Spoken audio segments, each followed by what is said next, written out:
So Bill says, well, we went running in and said, Bill, you won't believe this. The old man is gone. He's fallen. It's no joke. It's no joke. Yeah. And what time was that? About 8:20 this morning. Yeah. And Bill immediately grabbed some binoculars and came north with us. A couple of people that were talking to, they said that people who were familiar with it said that they were surprised that it had been up there that long. Well, did you guys have a sense of that? I thought it'd always be there. Well, you know, in your heart, yeah, it's been there since we were kids. Question, it's a symbol of our state. It's more than that, you know, that's our state. But in reality, I've been up there. It's a lot of granite hanging out over air. Well, did you share that sense that New Hampshire is really a special place and this could happen, a formation could be hung up like that? Yeah, it is. Yeah. I mean, I think everyone who's ever lived here felt that that's one reason we're a special place, and that was a symbol of it. The flinty soul of Sure, yeah. But the reality is it's granite. It changes. We see it all the time. We know what goes on. In the Flume Gorge itself, we take our walkways out in the winter. We have to do all the work to get them back in because it's always changing. Nothing that as human beings that we do will ever stay. The old man of the mountain, the Great Stone Face, was 48 feet, forehead to chin, 1,200 feet above Profile Lake, 3,200 feet above sea level. First seen by white men in 1805. Last seen by everybody on this day of May 3rd, 2003. We can see some of the supporting cables still hanging off there, but most of the stones that form the Great Profile have fallen down into the lake. There's helicopters around here, all kinds of people, and coming out to kind of see something they never expected to see in their lifetime. The old man of the mountain. The profile's no longer there.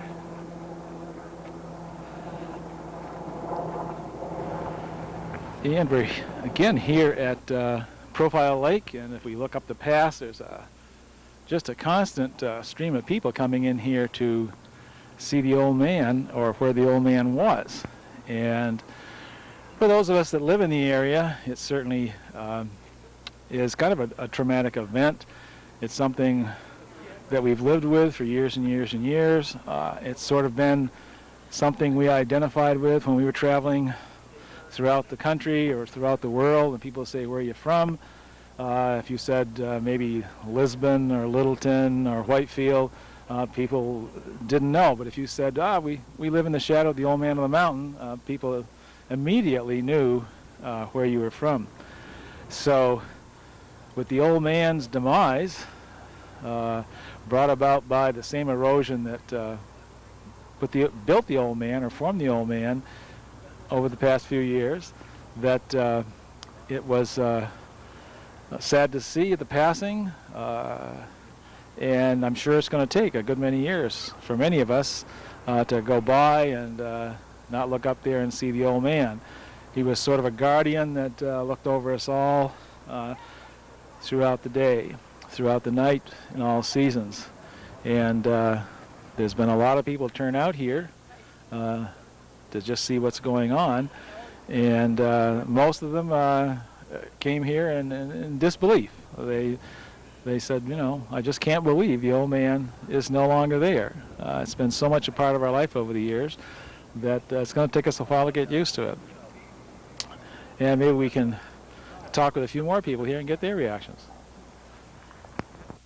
Going over, lots of activity here in Franconia Notch State Park. And we're going to talk with some people about their reactions. And the first person we'll talk here is Tip Pillsbury. Tip, what do you think about the old man leaving? I'm really, it's kind of like losing a relative. I feel very emotionally moved. I'm in a state of a little shock, I think. I came out and I heard the news this morning, and I happened to be in the area today and came right out here, and it's a terrible thing. I was just sitting over here thinking that this is a loss, but it's also a transition, and I think it's reflective of the times right now. It's a concern for us all, and I feel that on some way that I don't really understand, but it's like I was just thinking how there's natural beauty and it's here. And when the space shuttle was coming down the last time, it was coming in perfect, and all of a sudden it turned into a tragedy just in a few seconds. And I kind of feel similar to this here, that this was something that's always been there, and it's beautiful and natural, and now it's not. Okay, we're here with three people from Lincoln, New Hampshire, and we're going to get their reactions to the old man. And maybe you could tell us your name before you start? I'm Olivia Corbia. And Emily, what was your reaction when you found out the old man, or when you first saw he wasn't there anymore? I think it's kind of sad because he used to look like Abraham Lincoln. You think he looked like Abraham? He did a little bit, didn't he? Well, Abe was kind of an old man, yeah. And how about you? Your name is? Austin. And how was your reaction to not seeing the old man there? Surprised. And how about you? I'm Brenda Leone. I was devastated. I heard it on the news this morning and went home and got my husband and brought the kids up. And I mean, I think of the smaller children that we have, that they'll never see what we've seen. We'll have to tell them about it, but it's part of our heritage, and it's gone, and it's very sad.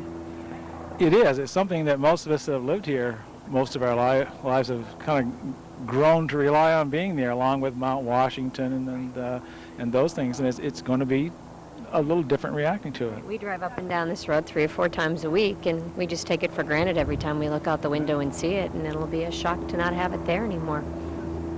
Well, thanks for spending this time with us and sharing your feelings. Okay, Bob O'Connor here again to Channel 2, and amongst all the people that have been coming through here today, we found 3 more little Tonians. And when did you first hear about the old man, his demise?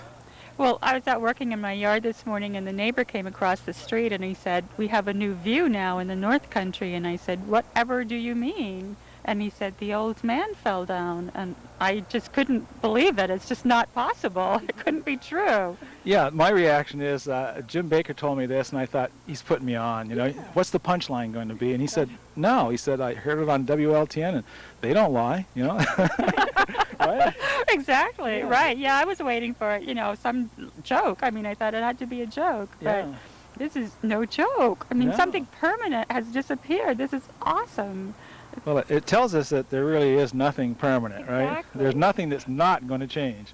Okay. And how did you hear about it? I actually called my parents in Massachusetts, who said, "We hear the old man fell off the mountain." And I again thought, come on, what's the joke line here? And so I turned on the news and found that the old man had fallen down. And went to the village bookstore where they were talking about it and said they weren't sure, that it came down sometime last night. Right. If the old man were going to depart, he probably is going to do it on his own time at night, without... The tourists have been looking at him for many, many years, and if he's going to cash his chips, then he's going to do it privately, yeah. And what's your name? Mary Ellen Cavan. And I forgot to ask, we all know your name, Fran Lavoie here. Fran Lavoie here. That's right, okay. And? Maureen Kavanaugh. And Maureen, what's your reaction to the old man being gone? I was absolutely shocked when Fran told me we're next door neighbors, and so I went out to work in the garden, our mutual garden, with her. When she told me, I went, nah. I just couldn't believe it. It's just amazing to me. Yeah, it's going to be kind of interesting if we're going to keep the state symbol, because it would be kind of, not true. We show the picture of the old man up there, and he's not there anymore, But from what I'm told, the old lady is still standing. If you keep going around the corner, there's another profile of an old lady, and she's still here. Yeah, you kind of wonder. I mean, the old man is a big tourist attraction. I mean, in addition to being our state symbol, there's people that come from all over the world to see the old man.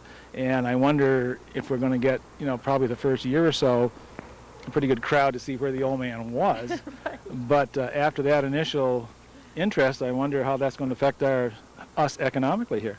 Well, we may have to do something different. I don't know.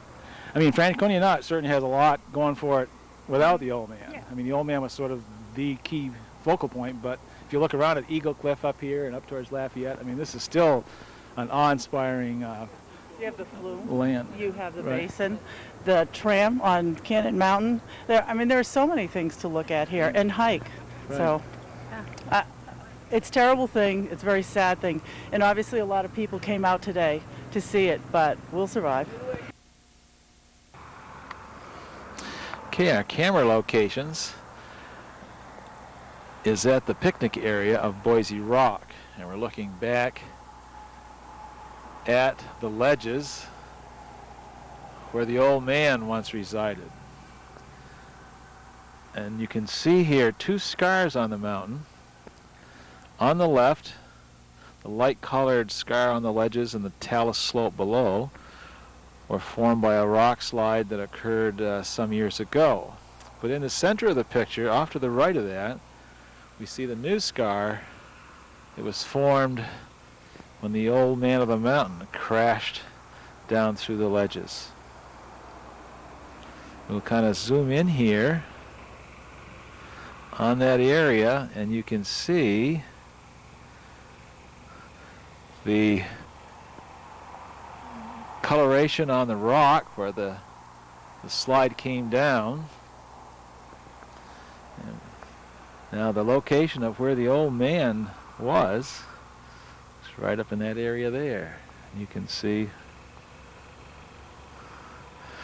where the old man was, right in that area there where the ledges were formed. And then as they collapsed, probably the forehead first, taking everything else with it, came down this slope, and you can see the scarring on the rocks. You can see the white scarring where large portions of the old man must have been bouncing down this ledge and crashed into this talus slope. And there seems to be no large chunks of that huge formation. Everything seems to be pulverized and just becomes part of the talus slope. You might be able to zoom in just a little closer, and you can actually see, where the old man came down. And right here you can see the scarring on the rock. Where large chunks of the old man must have bounced down through here. It must have been in fairly large pieces at that point. As you go up through, you can see where that came. And there's the broken remains of where the old man once stood, right through there. Hard to believe. Profile no longer exists.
Okay,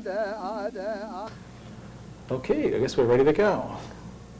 Hello, Bob O'Connor here at Channel 2, and we're going to take a second look at the old man in a little different perspective. When I was out there the Saturday in which the old man fell, we were doing a video program, and some of you may have seen that, and you may have seen it prior to this program you're seeing right now. And as I was reading down through the sign that was at the viewing area at the north end of the lake, it said the specifications, how big it was, and then it gave a date. I think it was 1815. It said it was the first date that the old man had ever been seen by white men. And a bell just went off saying, well, what about the people that saw it before that? We know all about what happened since then, but before that, there were people here for hundreds and hundreds and thousands of years, and what was their relationship with the old man? And so we're lucky today to have with us Nancy Lyons, who is an Abenaki elder, and she's going to tell us a little bit about this. And I assume, Nancy, the term elder has nothing to do with age. Is that correct? Oh, I wished. Okay. And we're all familiar with particularly I think in the last few days on how people in the North Country related to the old man. I mean, some looked at him as a father image, and some it brought back great memories of when they brought their children up here. But what part did the old man play in the Native American culture? Well, the old man of the mountain was very important to the Abenaki people. There are many stories throughout, our history about the old man of the mountain. I'm not a historian, but I've heard some of the stories, some of them I remember, and I've talked with our anthropologists and some of the history people in our nation. And the story that I remembered the best was the one about it actually being a chief of the Abenaki, and he had turned himself into stone. And the way it goes is that it was an Abenaki chief from this area who was in council with the great Iroquois nations in New York, and he fell in love with the daughter of an Iroquois chief. Now, all of our history books say that the Iroquois and the Abenaki are always fighting. So this story is real important to me because it shows that that part of our history is incorrect also, that they did have arguments over hunting grounds, like, that was just a way of life and all that sort of thing. But they really didn't have wars all the time, and it wasn't until the French Indian Wars that the Iroquois and the Algonquins and Abenaki were really at war. And anyway, so this story kind of breaks that myth also. But anyways, the chief was over in New York, and he was in big council with the Iroquois. And he fell in love with this daughter of a chief there, and he asked if he could marry her. And of course, the Iroquois believed that the men are supposed to come to the women's nations. So they had to have a lot of big meetings to decide whether or not this was possible because of his responsibilities here. The girl would have to come back here. So the clan mothers and the chiefs met in council for days and days, and finally they were granted permission to marry, and she came back here.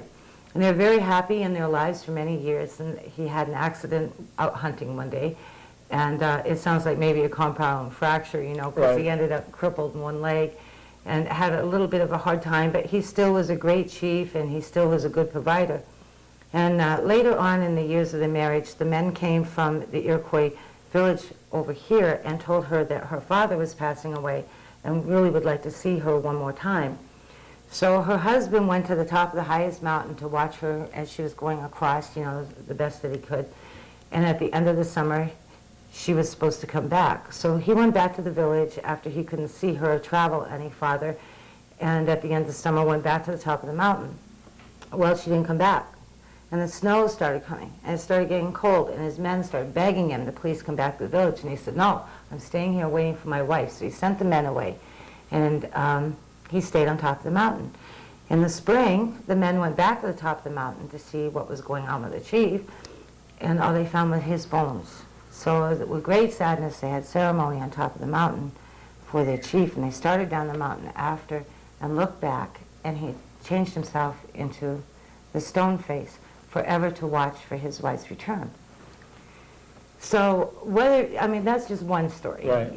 and I'm sure that that's not the true story, you know, looking at it modern age today, but there is something very spiritual about the mountain and the Abenaki people that are here. For centuries, it was known as an area to our people for celebration and a place of peace, and people would go without their weapons there for ceremonies and, you know, different times of the year and so forth. So there's a real connection to the old man of the mountain. Right. That's interesting you bring out that this was a place of peace, because I know in our family we have several members who have Native American blood in them, and it was interesting that I know one that came into the Franconia Notch area and said this was a special place. Mm-hmm. And this was a fellow who really wasn't in tune with what was going on in Native American culture at the time. He said he just felt that this was a very special place. Yeah. And since then we found out that there were places. The town I grew up in was one of these places. Yeah. Yeah, and it's something that was a very big part of that town. That when you go into the high school, the first thing you see are these huge murals of the Native Americans fishing at the Great Falls. Yeah. And, you know, it was a part of our culture. Yes. And so it's good to hear that this was a very special place long before the tourists came. Yes, it was. Right. And yeah, it was. And there's, like you said, a lot of places around here. My great-grandmother was born on the riverbank of the Abenaki River in 1864. Jefferson was a large village. That's the village that she was from. And since the archaeologists have been digging there, they found that village is 8,000 years old.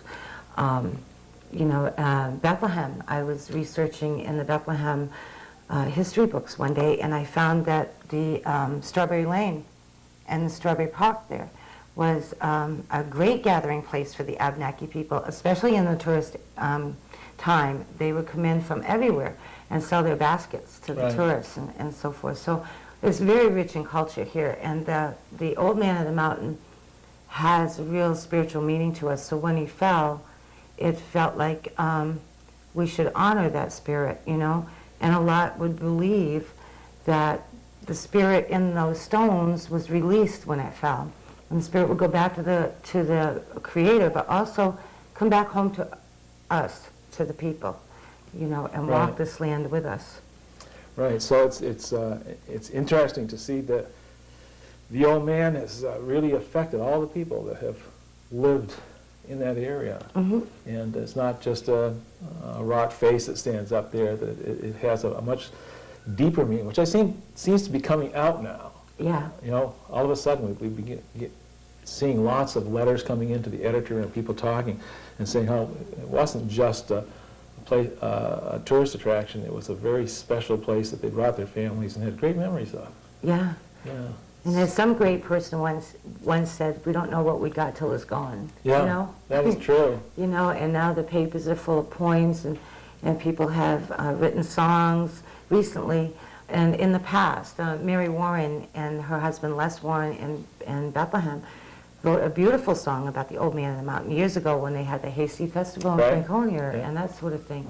And I was thinking about that the other day, you know. It's really been, we've been rooted with that mountain. Yeah. And has there been any thoughts as what the loss of the old, you mentioned in the legend, what it meant, any current meanings for, you know, the old man at this point in time finally sliding off the cliffs and disappearing? Has there been any relationship with that? I think that for the people that I've talked with in the nation, it's a feeling that his spirit is here with us, and if I have one wish that comes out of this is that he's been there for a long time. He's had plenty of time to rest, so he has strength, and he's listened and he's watched, and so he has a lot of wisdom. So hopefully he'll bring some of that to us today, and we'll be able to make the right decisions for the next 7 generations. Right, and what about, there's now big discussions going on as to what should we do out there. And I've asked people all around the area, what should we do? What should we do? And to the person. Everyone has said, leave the lake area just the way it is. Don't try to go in there and reconstruct the face or put in this.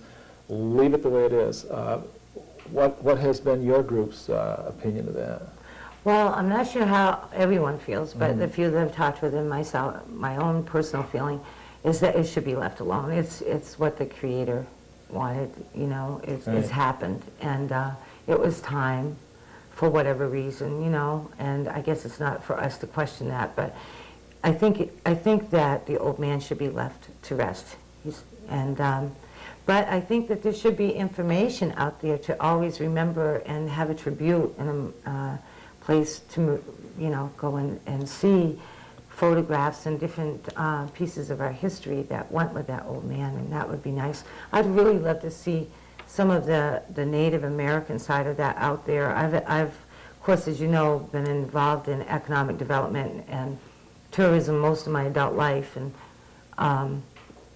I've constantly brought to Concord, why isn't the Indian history there, you know? Right. And they have the Abenaki language for rivers and roads, and I'm constantly getting phone calls from different groups in the state, well, we have a rest area or this or that would like to give an Abenaki name, you know, is that okay? And, you know, that sort of thing. Well, it's okay to use our language, or what about the people, you know, and some of our history, you know. We're an important part of the fiber of the state, you know. And I have 7 proclamations signed by 2 different governors that state that the Abenaki have been here for 10,000 years. Right. That mountain has been here for 10,000 years. We have a history that's been meshed together. It would be really nice that some of our history would be there too.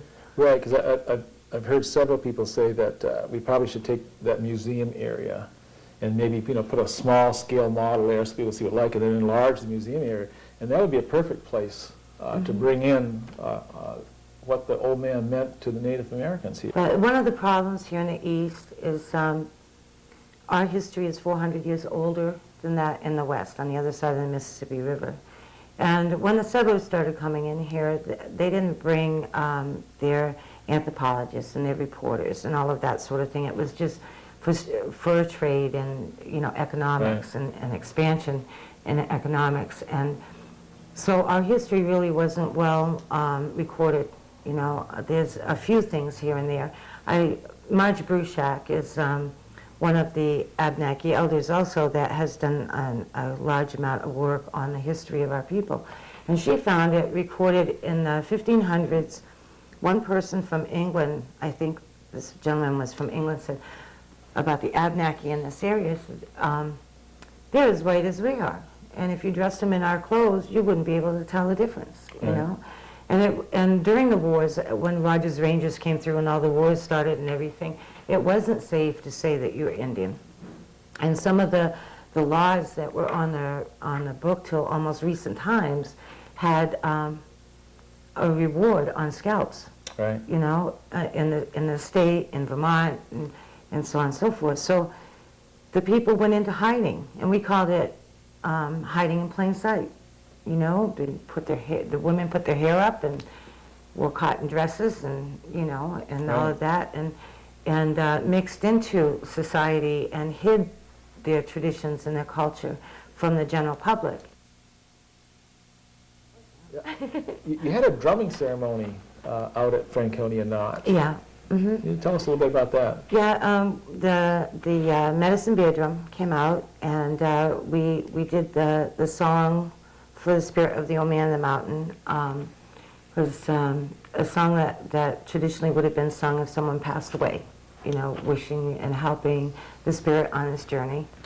And then we had some other medicine songs, and then we had fun. You know, the boys drove a long ways to do the serious thing, and they played a lot of fun drum songs, and there was so many people around that just wanted the boys to keep drumming and everything, so we just kept going most of the afternoon, and it was such an awesome feeling of the spirit that was there, you know. It was sad standing behind the drum and playing the rattle and looking up over the drum and seeing, you know, that cliff that was just cut off now, you know. It was very sad and brought tears to my eyes a few times, but it was just a very spiritual feeling.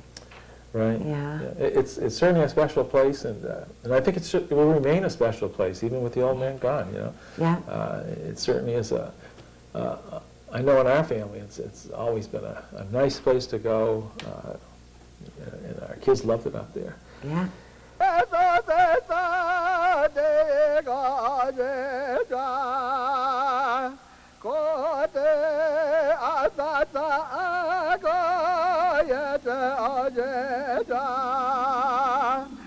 Ade